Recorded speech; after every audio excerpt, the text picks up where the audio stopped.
Thank you so much, Smitty, for that wonderful introduction. I sound way better on paper. Today we're going to talk about my dissertation work. Feel free to pop in with questions as you like, or you can save them till the end. I'm just going to be kind of casual about it. So, if you just want to raise your hand, we can stop in the middle. We'll just take it from there. So first off, I feel like a little overview of where is Dominica. It's this teeny tiny island in the middle of the Caribbean. It's kind of wedged between two French islands, which is very important to its maritime history, of course, because you've got Guadeloupe and Martinique on either side of it, which plays into its historical roles of there's a little bit of fighting and tension that goes on between this little British stronghold in between these two French islands taking place. And it also happens to be one of the major gateways into the Caribbean when you're coming from either Africa or from Europe. So that's why it was actually named Dominica, which comes from the term Sunday when Columbus made his second voyage to the Caribbean. So fun little fact there.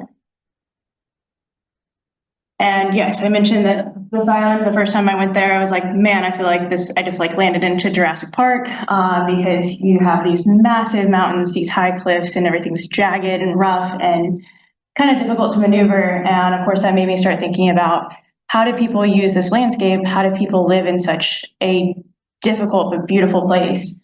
And Dominica has a very interesting long history here.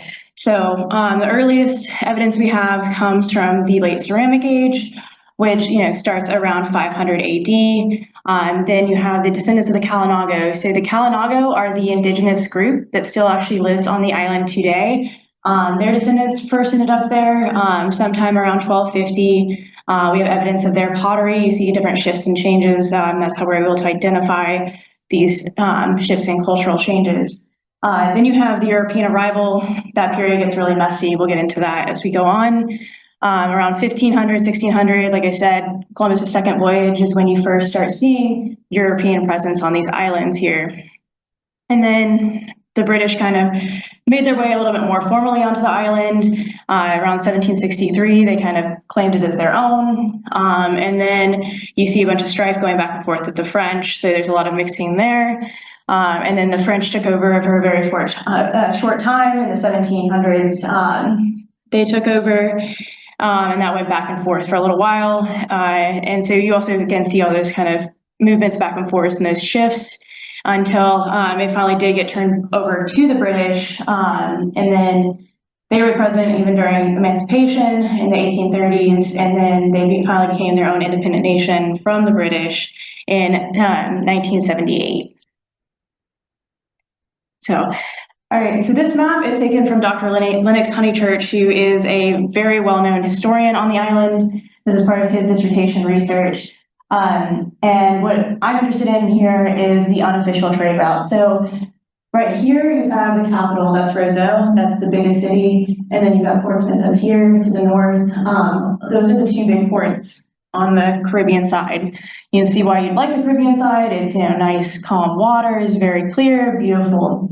But what's interesting is you can see all of these red lines on that northern side, on that windward side, is all these kind of non-official trade routes that are taking place. And to me, that's where it's kind of interesting because this entire coastline, it's very rugged, it's very rough waters. Trust me, I regretted it after my first dive there. I was like, oh, there's a reason no one researches here. But it's really unique in that aspect because it has this autonomy that's taking place there, because at this time period, the only way you're getting around the island is obviously by water. So you're having to move by water. So it's going to take you a while to get around this island and go around these ways. And it's much easier to sail along this part of the island. And so everything that's happening on this coast, I don't want to say it's all nefarious, but it leaves a lot more room for nefarious activities if you don't really have any oversight from the government who's maybe down here in this area. They're not going to be checking in on what you're doing up there. So, you can kind of get away with what you want.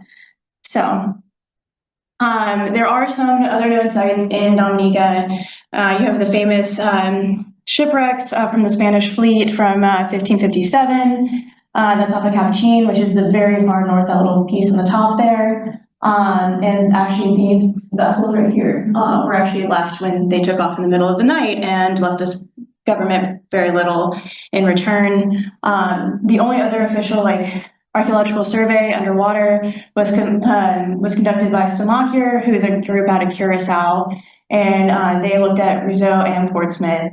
And then there's a really fascinating World War II wreck that I looked at very briefly in Bay, which is just slightly north of Portsmouth. So it's still on the Caribbean side, but on that kind of northern tip. And so that's also kind of got an interesting history. So there are some known sites there. And then, fun fact, Johnny Depp here, they filmed a lot of Pirates of the Caribbean on Dominica because that is what the terrain actually looks like. So then, just to give you a better idea, again, those are the major areas we're looking at is Roseau and Portsmouth, those two I was talking about, and then I'm going to circle up there, that red dot in the corner, that's where my project site is. And then you can see it on the map here. This is from 1776, and it's the first time you see Anse de Soie put on a map, and so that's when you start really noticing that, okay, this is actually a formal settlement. So again, these are just kind of building up to why am I looking at this area? So site selection in 2017, in the wake of Hurricane Maria, they found a settlement on Woodford Hill Beach B, labeled there, and it had mixed indigenous wares and European settlement. And so they were like, we're going to excavate this and look at this. The site's actively eroding into the ocean. And there's definitely indicators I'll get into in just a little bit about there being other maritime activity or things happening here. And so that site was taken over by my advisor, Dr. Diane Wallman. And when I was coming in with my PhD, she was like, do you gonna go work on a remote Caribbean island and kind of see what's there? And I was like, that sounds amazing, why not? So that's how we got here. So you can see it's beautiful. It looks way calmer than it ever is. This is a very, very, very calm day. This is most of the bay. This is looking from basically that site there on Woodford Hill Beach B out onto the entire little bay here. So here is one of those things I was talking about. There's little features, there's little hints and clues around the bay that tell me, okay, there's something here. There's a maritime presence. How big it's going to be, what it's going to be, we don't know. No one's ever looked at this. There wasn't even a bathymetric map to go off of for planning dives, which was really fun to argue with my dive safety officer at my university about. Because they're like, "What? How deep are you going?" I'm like, "I don't know." He's like, "That's not great." I'm like, "I'll figure it out." So this here is a bollard. Bollards are used to tie up a boat, essentially. It's a metal pillar of sorts. But you can see it's kind of out in the middle of nowhere. It's on that kind of edge of that bay there. But they put it there for a reason. Obviously, they could put a boat there. So we know that they were using this area to load and offload boats. Let me see if my link will work here. I like making fun 3D models. I feel like it makes it a little exciting. So we'll see. Oh, do we have internet? We might not have internet. Oh, hey, there we go. So this is just a fun little model I made so you can kind of see what it looks like. If you go around it, you can see it kind of leans forward. These are typically made out of cast iron, which I think this one is made out of cast iron based on the way that you can see the iron oxide on the metal piece there. So there we go. So then how do I get back to the presentation? It's a great question. Did not think that through. Okay, or that works too. So other things around the bay is you got these plantation sugar ruins. So there's a plantation built there on Woodford Hill Beach A, and that was run by Charles Leatham. He was known as the Sugar King of Dominica. So, it's not that prestigious of a title. Dominica is not exactly known for its sugar because it turns out they realized after the fact that, the British did really well with sugar in, say, islands like Barbados, but Barbados is a very flat island. Much more arid conditions. Dominica is very wet, very tropical, a lot of moisture. It's not exactly conducive for sugar production, but nonetheless, the British were like, we know sugar, we're going to try sugar on all of our islands, we're going to try to make all of our money back so we can keep paying for our wars. So they attempted it here for a little while, and so then you have these ruins that were built there for that sugar production, and again, since this is by the harbor, inclination is they were probably then putting them on boats and sending them off. Whether or not they were going through the legal means and going around the island and sending them on proper ships out of Portsmouth or Roseau, I don't know, but my guess is probably not always. And so then it was taken over several different times, and then it was taken over by a Captain Stebbings, in the 1930s, and they did banana production for a while afterwards, actually. And in between there was lime production, and fun fact is Dominica provided most of the limes for the British Navy because they had realized in the early 1900s that it helped cure scurvy. So you do have interesting histories of changes and shifts in agriculture as well on the island. So a little bit looking back at the past of the maritime landscape, like I said before, this side of the island, it was a little bit more of like free man's Rome, like, kind of do what you want, do as you will. You're not really having any government oversight, no big brother kind of situations.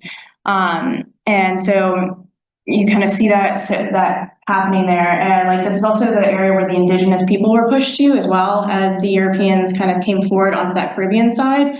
They pushed the indigenous people further and further away from that, which ended up being this northwest coast. And the Colonial territory to this day is only about 5 miles south of where the site is. So you have that indigenous presence happening here. There's accounts from, like I said, Lennox Honeychurch, who's a famous historian there on the island. His grandfather also documented things and was a historian as well. And they have documents of this bay being, used as a shipping port. And like in the 1900s, when they would send mail around and stuff, this was one of the ports of call. The boat would stay a little bit offshore there. That's the yard. That's one of the British mail vessels that would come by, and smaller boats would go out, pick up the mail, and then bring it into the smaller harbor there. So you had schooners and sloops calling at this port and ferrying in and out. Again, my guess is this is probably a good area that you had indigenous people living in. We have evidence of several indigenous settlements up on the cliff side there, and actually down on the beaches there that were living there. And so then, we always kind of build on top of what we already know, right? So Europeans were like, hey, this doesn't seem like a bad place to start building a settlement, so we're going to do the same thing. And you just kind of see that repetition taking place. One interesting feature that I always like to point out here is when you're looking at the bay today versus, say, like this was like 1940s. They filmed a couple of movies there and had the indigenous people in the films there. So two big things, it's kind of cut off in this picture, unfortunately, that you can see that really vastly differ are, one, you can see the beach is a lot more vast than it is today, which tells me a lot about the erosion that's taking place here. And like you can actively see that. In a different study, a different talk, I looked at different shoreline erosion and how much we were losing per year. And it is pretty drastic how much we're seeing happen there. But then the other thing that you see is in the 1950s, Point Lasoie, Point Lasoy, it's got so many different names, but you can see it was this massive cliff here back in time, and now all of that's been wiped out on that far end there in the point. And for me, that's really significant when you look at sailing, look at anchorages. That would have prevented a lot of wind activity from hitting that bay. That would have kept the water a lot calmer. And so I think that's one of the reasons we've kind of seen a port abandonment in our more modern times, is because you no longer have that protection from all of those. This is the windward coast, so being able to be protected from the wind is kind of important. So when you're seeing that disappear, you're also going to see kind of a change in the environment. And like based on what I was seeing from the underwater environment, is it was pretty rough conditions. And I think that historically it probably would have been quite a bit calmer with having that entire basically blockage of wind. So looking at things, how we change the environment is always fascinating to me. So we'll get on to the first shipwreck here. So I'll stop boring you about the overall history. We all like shipwrecks, right? So this is a shipwreck that we found in 2022. It was accidentally found. We were going out to take sediment cores. The waves were really rough, so we dropped down as soon as we could, as soon as we got past the breakers, and we're kind of crawling across the bottom, and my dive partner, Megan Beebe, she slammed her knee into something and grabbed me, and I was like, what? And can hardly see what's going on, and start feeling around. We can feel wood. We're trying to figure out what the heck it is. We're like, oh, it's probably some boards, probably from a jetty or something. But we're like, well, we need to investigate this. So the more we started looking at it, we started digging into it. We realized that this is probably a shipwreck. So we started trying to document it, which was also fun because at the time we also both had COVID. I was running about 103-degree temperature, and we also had 3 days of our field season left. So not the greatest conditions to be working in, but nonetheless, we did what we could. So this I've kind of called the Woodford Hill Wreck. I've looked through archival research on the island and elsewhere, and there is no documentation of it, unfortunately. So it's comprised of like 6 long planks that we have that we can see that are exposed.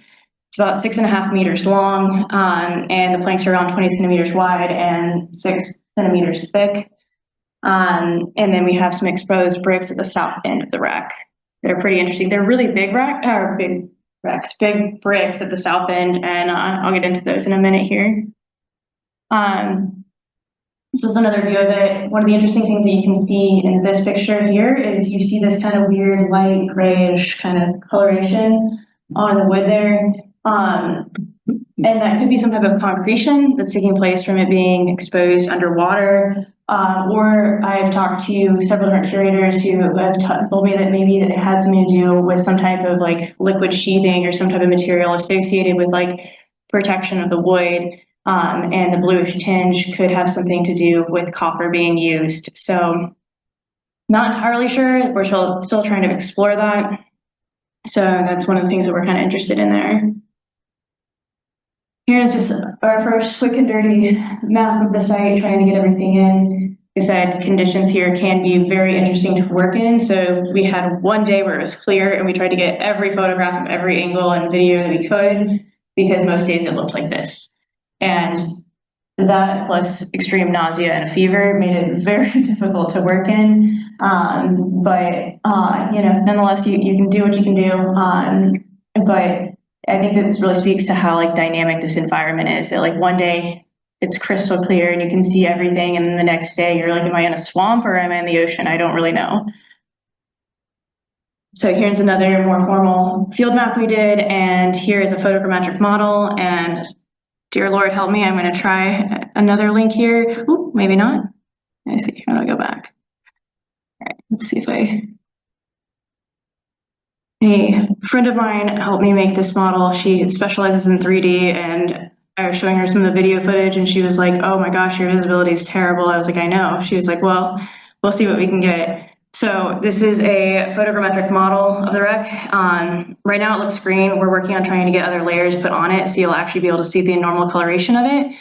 But one of the nice things is, as you can see here, you can move it around, you can look at it. This is completely free and open to the public to look at. So anyone that's curious or wants to, look more in detail at the site can look at here. The photogrammetric models also help us because they allow us to be able to take measurements after the fact off of the wreck. And so we can continue to do some of the research as well.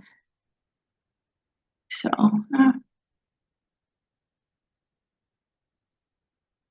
this should be a short video, just kind of give you an idea of the conditions working down here.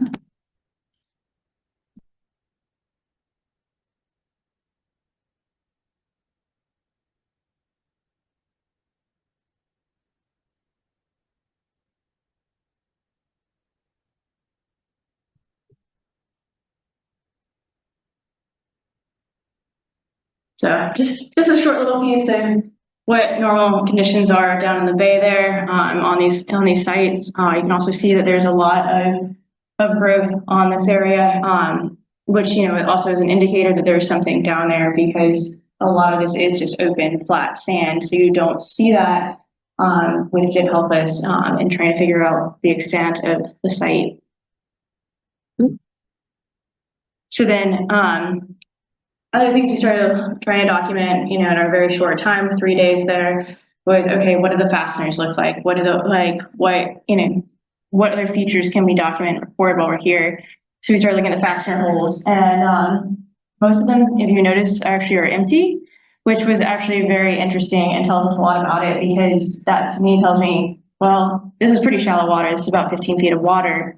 You can easily skin dive that. So whenever this wreck did happen, people probably knew about it, and so they were probably diving on the wreck and removing different materials, and of course from the wreck, which is very common practice. And so I think also the things I have a hypothesis about and working on is I think that a lot of the fasteners probably were copper, because I don't see a lot of like iron oxide residue taking place there that I would have expected if you had more iron fixtures onto the wreck. The other thing is you kind of see a lot of the patterns are kind of a diamond pattern for the type of nail that would have been used in the holes there. And then some of the ends of them are round. So you've got different types of fasteners happening, which to me could mean that this was kind of a hodgepodge wreck or worked on over the years. And so you've got different types of fixtures and different little pieces happening around there. The other interesting thing too was, I've worked on this island for a while, and of course I found this wreck, and I'm talking to all the locals and like, do you guys know that there's a shipwreck down here? And they're like, no. And I was talking to the spear fishermen and all these people who are very active in the water, and no one knew about this wreck, which was telling me that it's probably a little bit older too, if it's kind of outside that living memory, because this place is a place that's very connected to water. It's very connected to its history. And so people were really fascinated when I was like, by the way, there's a shipwreck down there. And then of course, then the next question was, is there gold? I'm like, oh, always. So this piece here is a very interesting piece on top of the wreck. It's a metal brace of kind, and I think it was actually probably something to kind of hold a mast step in place. It's towards one side of the wreck debris, so that might be indicating that that would be closer to the bow, would be my guess, where you would have had a mast. Based on the size, it's about 21 feet. You're probably only going to have a one mast on a vessel of that size. Another interesting thing that you can see in this picture here is you can see that one of the planks is cut off, is sawed off there. And so again, that leads me to think that there's a lot of evidence of salvaging that was taking place here. So trying to determine how big this wreck would have been is very, very difficult, because you're only left a little percentage of it, and you're not really sure how much storm or people have taken away from it. So you're just trying to, put dots together and try to figure out what this is that you're looking at here. So yeah, there's another picture again, that cut plank you can see there. And obviously it was cut a decent time ago, because you can see that it's already got marine growth taking place over the top of it. You can see it's about 6-7 centimeters-ish there, which is a decently, that's a big plank that you're looking at there, which again, it's a very heavy construction. And so at first I was like, there's no way that this is a wreck. But then I started seeing more and more evidence. I was like, well, this is not how you build, other types of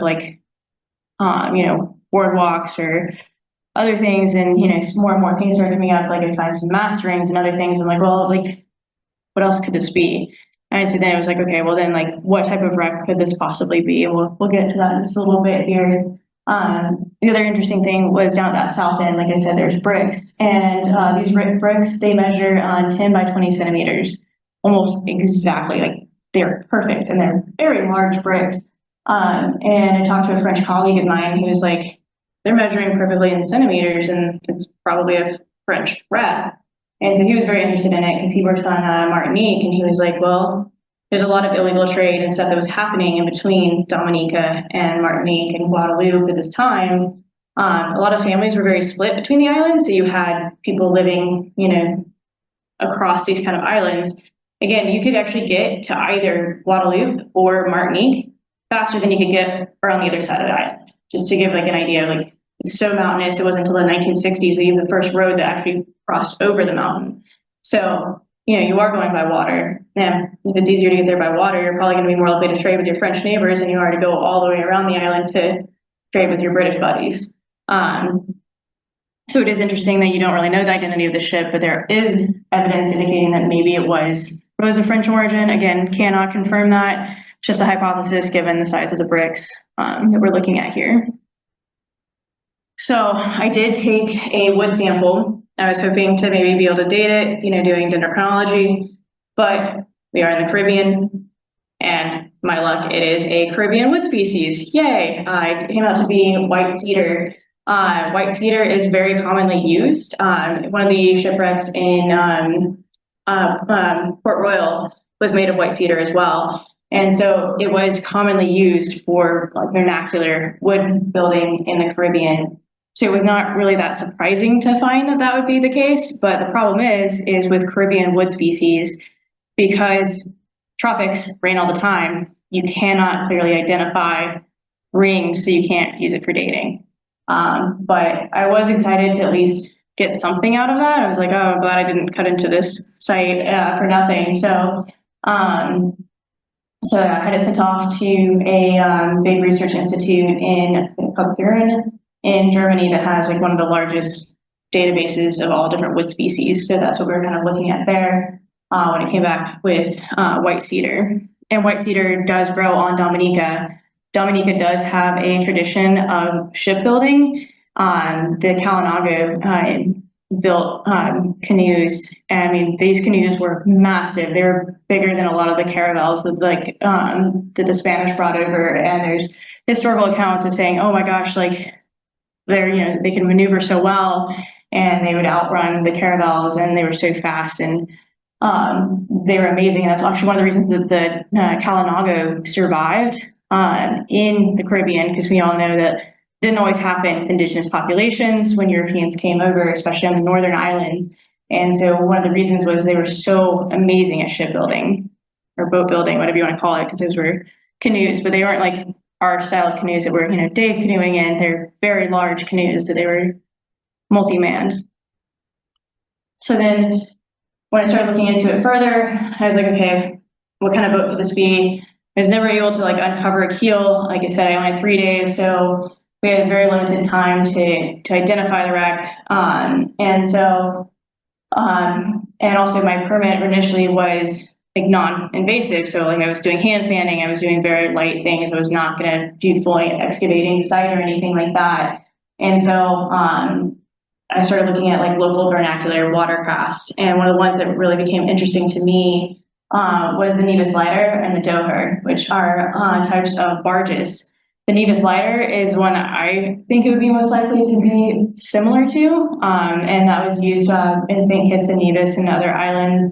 It's a single-masted vessel, as you can see here in this photo, and it is a schooner. And these vessels are used in shallow water. They have a very shallow draw, so they can go into these very shallow ports to transport goods. And again, an area where you might be doing some illicit activities. You're moving in and out of small areas with reef heads. Dominica, like that west coast there, like I said, it's very difficult to manage because you have the winds coming in at you, and you also have a lot of reef heads. You have a lot of like rocky outcrops. You've got a lot of hidden stuff that you're going to try to avoid and not hit coming into you. So obviously the best thing you can do is smaller vessels. I come in on a lot of small boats into that harbor, and even then, like it's really hard to navigate. So the smaller the vessel you can get, but also you want it to be a large enough vessel that you can carry goods or people or other things. So these vessels are pretty great because it's got a very flat bottom. You can see it's a decent size there. This one here is 23 feet, and so you could still carry a lot of goods in there, and it would have been probably more pragmatic to the environment. So that's my guess, is it's probably something akin to that kind of vernacular. So I will talk about complications. So found this site and I was like, okay, well, immediately let's start planning for our next field season. Let's kind of go back in the winter when the weather will be better. We'll be able to see more of the wreck.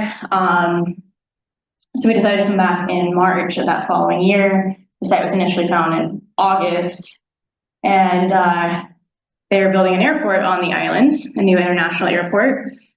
And they decided this was the only way that they could get all of the large equipment that they needed that come into Portsmouth was to come through this bay. And so they built this massive ramp here and a ton of sand and rock and sediments, which also not the best for this environment because it has a very high tide. So guess what? All of those sediments around those big rocks got washed out into the bay and landed on top of the site.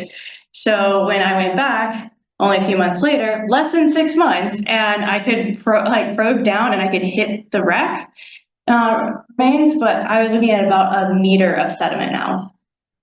So not exactly conducive to continuing research. So, yeah, and then also I'm trying to notify authorities like, hey, I'm gonna have divers in the water. That we don't care. And I'm like, but like you can't like how do we try to work out logistics and stuff to make sure no one gets run over by a barge bringing in equipment was also another interesting plan there. So we had planned to do some dredging. Obviously, we're not planning on dredging to that extent. And then we realized that it was too deep at that point with all of that sediment washed into the bay to actually be able to fully uncover and investigate. So unfortunately, we have not been able to return to the site and do further investigation. I'm hoping to somewhere down the road. I think it would be very beneficial to see what we can find out about this site, as I think it really is an interesting wreck. Again, things that I'm surmising from what I've seen of it is I'm thinking that it was a locally built craft. I'm thinking it was probably built during the plantation era, is related to that plantation architecture that you're seeing around that bay, and was probably built by local shipbuilders. And so there's not plans for this boat. It's probably, and you're seeing kind of that construction that kind of seems hodgepodge together. So I think it would be very beneficial to Dominica's history and the Caribbean's history to explore some of these later vessels that come out of this colonialism that took place there, that can tell us more about these kinds of activities that were happening, and especially on this coast, because this is kind of an area that's really been neglected. Said it's difficult to get to, it's difficult to work in, it's really difficult to dive in. And so I think that it's a really interesting area that has a unique history that could be told further. So next we'll go on to Little Turtle Bay Wreck, Tortiz. And you can see here, it's a slightly different environment. So the wreck that I was just talking about is up here in this nice little bay, and that looks pretty calm compared to this bay. So it's also kind of part of the same thing. It kind of just makes a weird little W shape. And on this side here.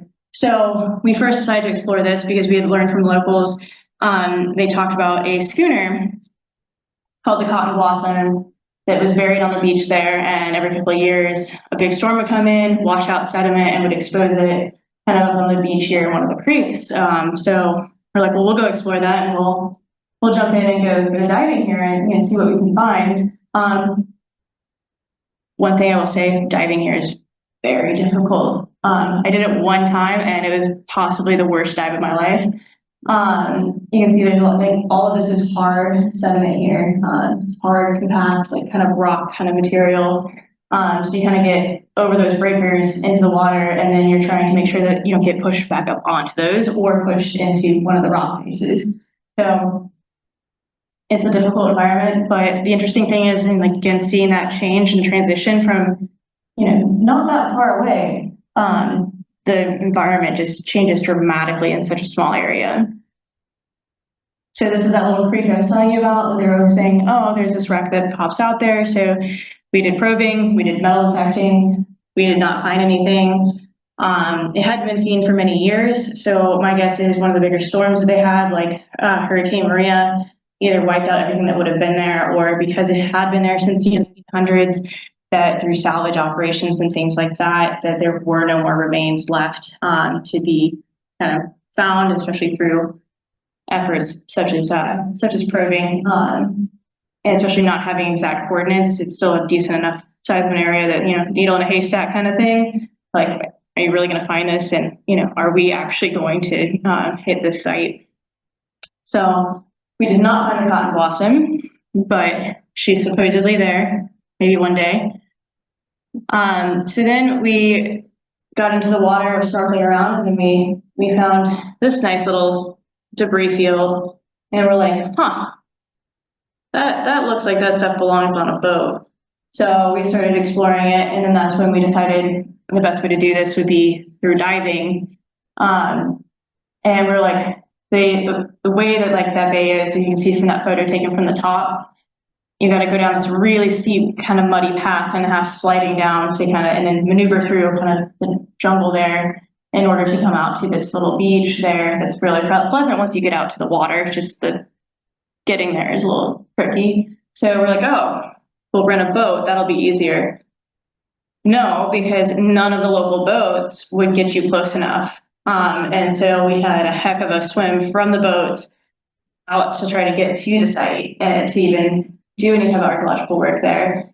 And so after a little swim, we went out and started trying to document things, just kind of assess the site. One thing I will say, visibility, so much better. Anytime I've been there, visibility's been fantastic. And that's, as you can see here, it's that really hard bottom.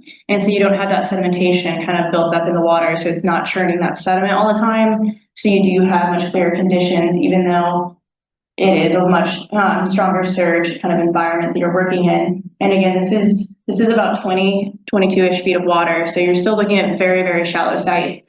The interesting thing, and like the reason I have this line here, is this line almost follows directly. So there's that headland out there when I took that picture. And it basically, it looks like something would have come in, hit that headland, and then as things were falling apart, it kind of fell into this one line as that current was pulling it. And so you kind of see that kind of transition there, that one line of that debris scatter kind of happening there. So other things that we were obviously noticing and wanted to document while we were there is you have ropes. So, I mean, this is a decent sized rope here. This is about 10 centimeters in diameter. I'm not sure of the material of the rope. My guess would be it's probably hemp because most cotton probably would have deteriorated a lot faster. Hemp was also the preferred rope to be used on ships at this time because it was more durable. It was really strong. But you can see it's kind of already concreted over in a way. And so I didn't have any tool with me that was strong enough to like cut through it to take an actual sample. Plus, again, my entire dissertation was designed around observing things but not taking things. So, you know, it's a poor island. They don't have a lot of room for curation. Where most of the artifacts sit from other excavations is in a very humid environment in Portsmouth that, you know, is not the greatest. And whenever you bring in marine stuff, you're looking at a lot larger, a lot more difficult environmental conditions when you're going to be trying to conserve things. And so I'm never going to come into another place and put that burden on that country or that island. I did not have the funding, and my university did not have the setup to try to facilitate some kind of conservation method like that. So I was very aware of that when I was doing my research and my design that, okay, I'm going to observe, I'm going to try to document what I can to tell them about their history and about what's happening here. But I got to be really mindful of like, if I'm going to take anything, how do I deal with that? And not take permanently, but like take to now analyze and then bring back, just for the record. So this here is what I think is hoss pipes. So it was either that or going to be some type of like tallow pot. And so a tallow pot, it would have probably had a more solid bottom to it, whereas you can see that these kind of are more open. So tallow pots are traditionally used on steamships, and they would have been used to keep oils on board, and that keeps like, you know, use that for all of the equipment to keep everything lubricated. But I think they're actually hoss pipes, which this is from the USS Constitution. Here's my example of like kind of what you're looking at. It's on board a vessel. And so that's oftentimes used to lower and raise the anchor chain, and it goes through those. So it's a very similar construction, so that's my guess. And so that was one of the big indicators that I was like, okay, what this probably is was probably a steamship of some sort, don't know what type, anything like that. But it's like, you know, again, it's like you're finding those little breadcrumbs of like, okay, what does this tell me about the site? What does this tell me about the location? How can I learn these little bits as I go along? The other thing is I found the gudgeon and pintle. So a gudgeon, this would have been a piece that would have helped hold the rudder in place. And I actually don't have my picture of my scale on it, so that is my bad. But it's a good size. I can tell you a lot about the construction of the vessel, but again, it's starting to look more and more like it's a little bit later of a vessel that we're looking at here. Here we're documenting a piece of a pipe fitting. You can see there's kind of that bluish, greenish markings on that. And we did XRF this piece, which is a method to shoot ions. I didn't look at it, and it did come back. It tells us the elemental composition of things, and it did come back with really high readings of copper. I think this one's actually brass based on what I'm looking at here. And you can obviously see there is marine corrosion, other things like that. And you can also see holes in it that would have been used for screwing it onto some part of the vessel. But it's probably some type of fitting for some type of pipe. I don't know what. If anyone has any idea, please let me know. And then next we have the anchor. So it's a little hard to see. Again, it all blends really well into the natural scenery there. And you have its own little reef system, which is kind of cool, but you can see the outline there. You have trouble seeing it here. So that's a stockless anchor design. And so those would not typically be the primary anchor on board a vessel, but they always have multiple anchors. You can see the flukes pretty well on that one, as well as the shank. So that design's been around for a while, but that's what it's most akin to. That was developed by the British Navy. The next thing I have is I have this really interesting copper knob thing. And again, you can see that kind of greenish on it. Here's the actual XRF results from it. So you're seeing it has very high, I obviously I looked at the outside and I looked at the inside when I was analyzing it. And I didn't scrape it. Again, I didn't want to be invasive even when I took things out for analysis with permission from the local government. But I was kind of interested to see, like, okay, what is the reading of this? Because when we do these types of analyses, we can tell, like, okay, is this pure copper? Is it brass? Like, what are the different, like, metallic components to tell us about this piece? And the higher copper readings tells me it's probably a little bit older and like into like more like early 1900s, because the later you get in time, copper was really valuable. Copper is great for any type of like boat stuff. It helps keep down marine growth. It's like hard for different elements to grow on. But that also made it incredibly valuable and also therefore expensive. And so you start seeing, as you get later to like the 20th century, the levels of like pure copper that you get drop drastically, because, okay, we can make different alloys that are going to be cheaper to use that essentially serve the same function. So I read the outside and the inside. You see really high copper ratings. You do see a pretty decent amount of zinc as well. So it could be some type of alloy there. And there is some like their lead and other readings, and the calcium is probably from the marine buildup there. And again, I don't know really what this went to, but it is heavy. I will say that for what it is. And again, it does tell me it was some type of fitting that went somewhere on a boat. The other thing that we found was copper sheathing and copper nails. Again, XRF both of these, and they have incredibly high ratings of copper. The sheathing, you can even see the holes in it where it would have been nailed onto a vessel. Sheathing was used as that marine protection. It's basically like an older form of anti-foul. And so that would have been used to coat the boat, try to keep down that marine growth. Because if anyone has a boat, they know that that is very terrible in tropical weather. Let me tell you, I spent like 3 days scraping my boat.